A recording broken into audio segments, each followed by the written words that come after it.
ગુજરાતના મોટાભાગના જે ધાર્મિક નેતાઓ છે, કથાકારો, તો એમની સાથે સારા સંબંધો રહ્યા છે. આવા જ એક સંબંધો હતા આસારામ બાપુ સાથે, કે જે અમદાવાદના મોટેરામાં એમનું આશ્રમ હતું, અને ગુજરાતમાં બીજી ઘણી જગ્યાએ પણ આશ્રમ હતો, સુરત અને ઉત્તર ગુજરાતમાં પણ. તો આ એમની સાથે ઘણા સારા સંબંધો હતા.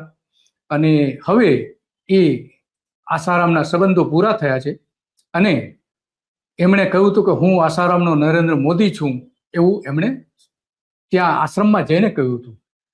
પરંતુ આસારામનો જે મોટેરા આશ્રમ છે, હવે એના પર બુલડોઝર ફરી રહ્યું છે, તોડી પાડવાનો છે આશ્રમ.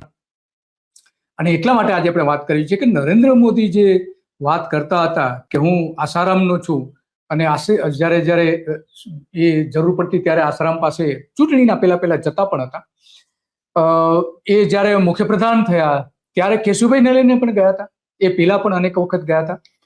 તો આ પાખંડી આસારામ અત્યારે જેલમાં છે, ઘણા બધા એમની સામે કેસ થયેલા છે. આ આશ્રમના લગભગ 32 જેટલા બાંધકામો તોડી પાડવામાં આવશે, બુલડોઝર ફેરવી દેવામાં આવશે. લગભગ એની કિંમત 500 કરોડ રૂપિયા જેવી થાય છે. આવા 32 જેટલા ગેરકાયદેસર બાંધકામો છે એમની. મૂળ તોડવા પાછળનું કારણ એ છે કે નરેન્દ્ર મોદી અહીંયા કોમનવેલ્થ ગેમ રમાડવા માંગે છે, અને જો એ સારી રીતે પાર પડશે તો પછી ઓલિમ્પિક પણ આવી શકે છે. હજુ કંઈ સત્તાવાર નથી.